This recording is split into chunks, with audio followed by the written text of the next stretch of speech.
Welcome to Gospel Tangents, the best source for Mormon history, science, and theology, and first daily Mormon history podcast. I'm Rick Bennett. I'm excited to continue our conversation with Dr. Michael Austin. He is the author of The Testimony of Two Nations, How the Book of Mormon Reads and Rereads the Bible. In our next conversation, we're going to talk about some unreliable narrators in the Book of Mormon. We'll also talk about end times and different definitions of prophets. Is it the same as our current LDS definition? I think you'll be surprised.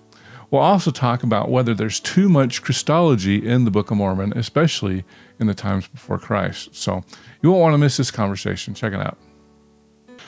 Well, tell us more. We've just gone through the introduction. Let's dive into the book a little bit more. Okay. So the book goes through a series of big picture narrative connections between the Bible and the Book of Mormon.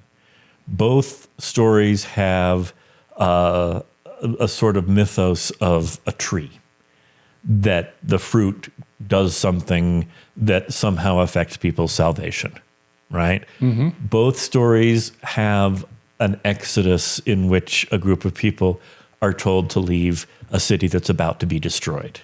So also does the Aeneid. As Aeneas is warned by his mother, Venus, to leave Troy. Both stories have these very disturbing curse narratives where people are shown as being cursed, and that explains some kind of human physiological difference. And, and those stories work the same way. Both stories have an end point. They have either the Book of Revelation or the Book of Moroni and then also the Book of Mormon. But they have this kind of end of civilization, one prophetic and one historical. Both stories have this point at which the whole narrative is radically transformed by the appearance of Jesus Christ. So what I try to do, each chapter takes a different one of those big picture similarities and traces how the Book of Mormon maps itself typologically onto this large biblical narrative. I'll give you an example of one where looking at the Bible actually really does help us interpret the Book of Mormon, and that is the Exodus theme in the Book of Mormon. Like the Bible has the scene where the people leave Egypt, the Book of Mormon has a scene where people leave Jerusalem and they come to the Promised Land. The difference is that the Exodus story precedes a conquest story in the Bible, whereas in the Book of Mormon, it doesn't appear to. People come and the land appears to be empty. Then there's another Exodus story in the Book of Mormon where the Nephites under Moroni are warned to leave the city of Nephi or the land of Nephi, and they're led to Zarahemla. And then you have this really remarkable and historically, I would say, impossible scene where the people who've been living in Zarahemla see these Nephites coming in, and they see that they speak their language very well, and they're just so happy that they're there that they rejoice, and they make the Nephites their kings. Well, that doesn't happen in history. Right. That's not what happens when people wander around and go in. What you have is a conquest. Hitler, we'd like you to be our president. Exactly. That, from any kind of historical sense, that story can't be the end. And it turns out that it isn't, because if you read the early parts of the Book of Alma, what you see is a whole lot of pushing back by the native Zarahemlans against the Nephites. Every war you see in Alma, you can trace the dissidents not to dissident Nephites. These are Zarahemlans. These are Mulekites. And so you get two major wars in Alma and one major war in Helaman, all of which, if you look at the Bible's record of Exodus and conquest, all of which makes sense in that context. They even have similar names. There are Amalekites in both the Bible and the Book of Mormon. In the Bible, these are Canaanite tribes that need to be conquered. In the Book of Mormon, these are renegade Nephites. But they aren't really renegade Nephites. You have the story of people leaving, going to a promised land, and conquering the natives and subduing them. But the Book of Mormon tries really hard not to tell us that story. It wants to tell us that everyone was happy. But then they spend the next 60 chapters fighting each other over the attempt to restore the Zarahemlan monarchy. So you have to read that carefully. I'm trying to remember, is it Grant Hardy or Grant Underwood? One of them talks about Nephi, and this isn't Nephi, but being an unreliable narrator. That's Grant Hardy. Talks about Hardy. Nephi being an unreliable narrator. And you're saying, let's see, is it Alma is an unreliable narrator as well? I think Alma is a very unreliable narrator. Okay. I mean, here you have it, Alma the Younger particularly. Here you have one person who ended up being the chief judge, so the political leader, and the head of the church, the religious leader, and then he spends like 30 chapters complaining that everybody is oppressing him when he's ended up with all of the power in this community. And he fights, he executes Nehor, who's the major religious figure of the Zarahemlans. That produces a backlash. There is the war with the king's men, who are native Zarahemlans, and then Alma, at the end of this, he gives up the chief judgeship and he goes and tries to convert the people he's been fighting with, and they don't respond well. Well, of course they don't respond well. He was the king or the chief judge, and he was the head of the church that has been warring and persecuting this other cultural context, this other religion and these other people. So you get a lot of unreliability in that story. Okay. You get quite a bit of unreliability, I think, in Nephi's story, but nowhere near as much as we get with Alma the Younger. Very interesting. Did you pull a lot of this out of Grant Hardy's book, or is this your own stuff? This is mainly my own readings. Okay. I use Grant Hardy's book, Understanding the Book of Mormon. That's an excellent book, and that certainly it's quoted frequently. But these readings are, if they're wrong, it's pretty much my fault. Well, very good. So how else do you? Well, you say the Bible and the Book of Mormon kind of reread each other. Is that true? Well, in most cases of this kind of typological readings, the later text does all of the interpretive work by mapping itself onto the earlier text. Okay. So the Bible doesn't read the Book of Mormon. The Book of Mormon reads the Bible and then rereads it, suggests changes, fixes things about it. Okay. To create its own canon. It changes interpretations of the Bible. The New Testament does exactly the same with the Old Testament or with the Hebrew Bible. But the way that typological connections work, the subsequent text can entirely read them in to the first text.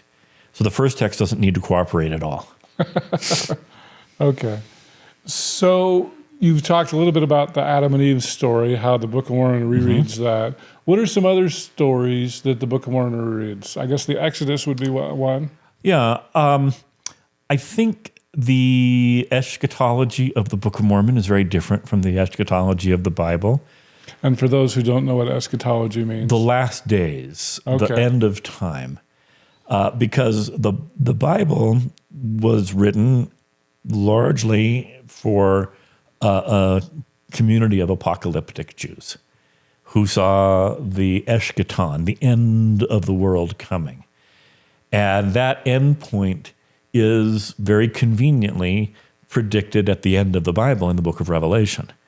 And then there's going to be this great end of the world, and depending on your belief, there will be a millennium and Christ will rule, or maybe the world will just end and people will go to the afterlife. There are 3 different ends of the world depicted in the Book of Mormon. So there's the end of the Jaredite world. There is the end of the Nephite civilization at the time of Christ's coming. And then 400 years later, there's the end of that next civilization in which the Nephites are no longer an ethnic category. They're a religious and political category. So you get, with the Bible, you get kind of a straight line. Creation,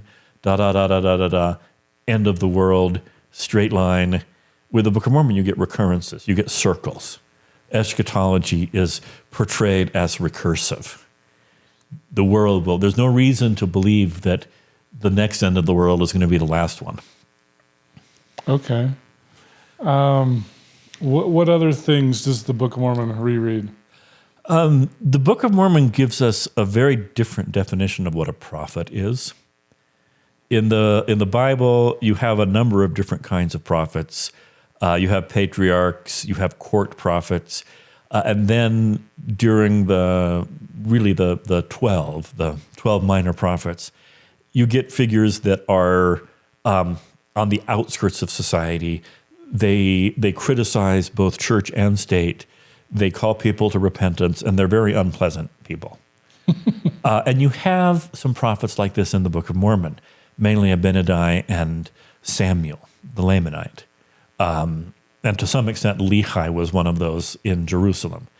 But you also get something you don't see in the Bible, and that's prophets who are presidents of stuff. Right. Like Nephi, like Alma, like Mosiah, like Helaman. You get prophets who are both ecclesiastical and political leaders, which is something that would be very, very strange in the Bible, because the purpose of prophecy in the Bible is to warn and criticize both the priests and the kings. But you get this redefinition of a prophet in the Book of Mormon to be an ecclesiastical office, which of course is how Latter-day Saints treat this today. But you can't get there from biblical prophets. You can't get to presidents of stuff from the ways that prophets are portrayed in the Bible. It's very interesting that you bring that out. Two thoughts come to mind. Number one, Joseph Smith ran for president, so it was like he was trying to imitate this Book of Mormon prophet, right? Yes. Can you talk more about that? Well, I think that Joseph Smith founded a church, and that's something that prophets didn't do in the Old Testament. Okay. What about Alma? Well, Alma, first or second Alma? I'm trying to remember, who's the one who baptized himself? Alma in the Waters of Mormon, that's the Alma Senior, Yeah. Alma the Elder, was then made the head of a church when he went back to Zarahemla. Mosiah, who was a prophet, made him the head of the church.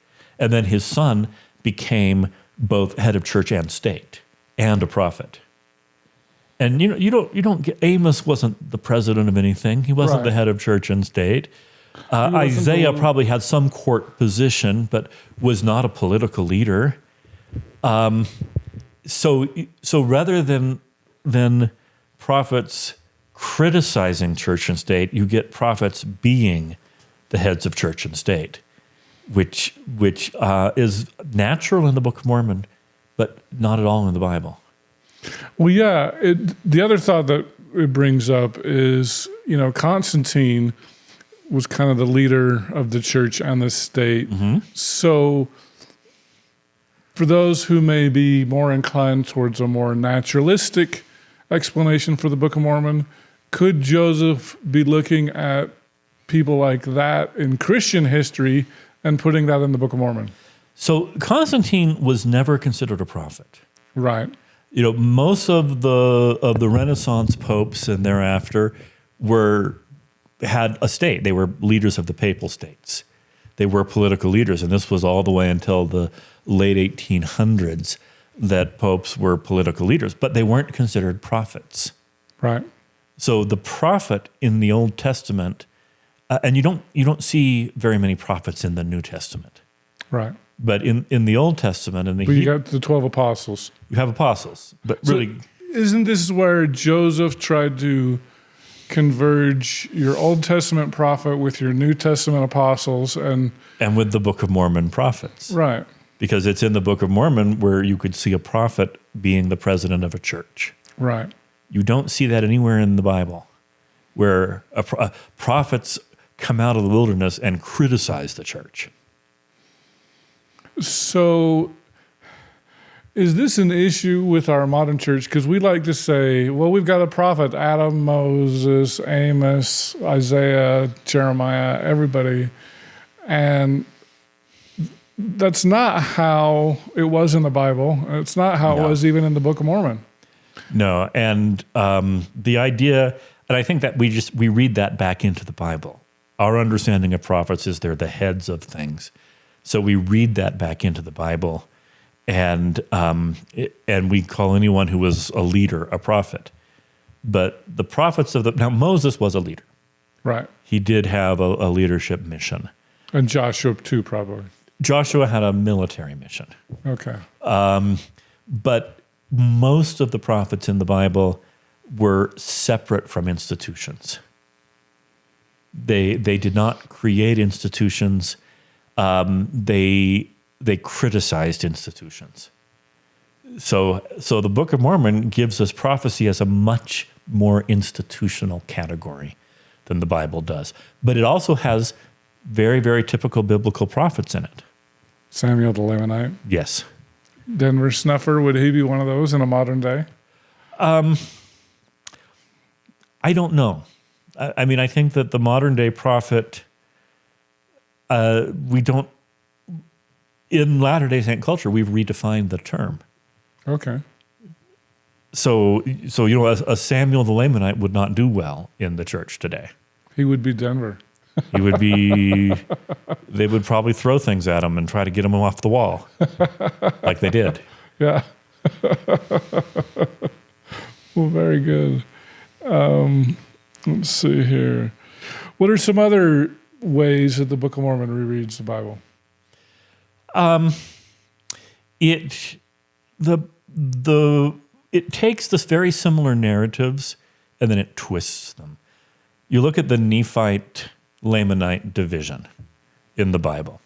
That parallels, I think, very strongly the division between the tribes of Israel into the north and the southern kingdoms. Both splits are artificial. They aren't part of God's plans as presented in the scriptures. You know, the kingdoms Israel was supposed to be united. There were 12 tribes, and they came together into one nation. And the idea of there being two kingdoms was not ever part of the plan. That was a division that had to be repaired and still hasn't been prepared, which is why there are still people looking under rocks for the lost 10 tribes. Okay. So the Nephites and the Lamanites work that way too. These are not tribes that were set up at all. Lehi did set up tribal organizations. There were Nephites and Zoramites and Mulekites. Well, he didn't set that up. But there were Lamanites, there were Lemuelites, there were Ishmaelites. You know, there were 7 tribes that Lehi set up. But the division into Nephites and Lamanites was an artificial division. It never should have existed. And a lot of the Book of Mormon treats it the way that the Hebrew Bible treats the division of the two kingdoms. It's a tragedy that has to be overcome. And then you get a point where it is overcome. And for 200 years, there are, it's like I call it the iteless wonderland. There are no manner of ites in the nation. Right. There aren't Nephites, there aren't Lamanites. Then people break into the old tribes. But when they break in, they're no longer ethnic or tribal. They're simply political divisions. This is Democrats and Republicans. They simply take the old names. So that when you get the destruction of the civilization, you don't get the destruction of the descendants of Nephi and the carrying through of the descendants of Laman. Everything had been mixed by that point, which is also what happens at the destruction of Israel. Because the tribes have been mixed so much. This is how you get Ephraimites and Manassites in Jerusalem coming to the New World. So both books are based on this tragic division between God's people that the narrative tries, and in both cases, is never able to heal. But by the end of both the Old Testament and the Book of Mormon, you have those descendants completely mixed together, and you have the incorrect identification of a group of Judahites, Jews who were the tribe of Judah. People in Jerusalem at the time of the Babylonian captivity were from all 12 tribes. And the people who were called Lamanites at the end of the Nephite civilization were not ethnic Lamanites at all. So those stories mirror each other, and they give us a sense of the tragedy of that division. That's very interesting. I know you have a chapter in your book, we talk of Christ, we rejoice in Christ. Mm-hmm. I know a lot of, say, Protestants, and since you've been at a Protestant and a Catholic school, they will look at the Book of Mormon specifically, and they will say, well, there's way too much Christology, especially pre-Christ's visit. How would you respond to that? I would say that there is no more Christology in the Book of Mormon than Christians read into the Old Testament. Really? If you look at the Christian reading of the Old Testament, the whole thing is about Jesus Christ. And Christ is who Isaiah talks about. Christ is the message of the story of Abraham sacrificing his son. These are types of Christ. Christ is the main focus of the Moses story. So in the way that Christians have interpreted the Old Testament, Christ is all through it. Everything points to Christ. The Book of Mormon just isn't so cryptic about it. It just sort of mentions Christ by name. But in reality, I don't think that the Book of Mormon, I think that it's plain about how it prophesies of Christ, but Christians have been reading the Old Testament as doing that not plainly for 2,000 years. Okay. So when Nephi, for example, has a vision of Mary, mm-hmm. You don't find that problematic, even though it's 600 years before? I don't find it more problematic than I find the fact that Christians have read the Old Testament and Isaiah talking about a virgin as being a prediction of Mary. And his name shall be Emmanuel. And his name shall be Emmanuel. And that passage doesn't really have anything to do with Christ, except Christians have interpreted it that way. So the Book of Mormon is just way more explicit? The Book of Mormon is more explicit. Do I find it problematic? I do think it's problematic, but I don't think it's problematic.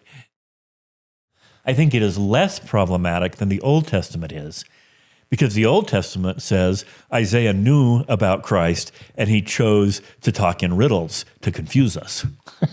Whereas the Book of Mormon just comes out and says these people knew about Christ and they knew him by name. Well, it does bring up the question, why did Christ talk in riddles or parables? Well, he talks in parables because the human brain is structured to receive information as narrative. I mean, this was the subject of my very first book in 2010 called Useful Fictions. Okay. That our brain is just hardwired to get facts in narrative form. So Christ teaches with parables because they're a good way to teach. And he's not saying they're true.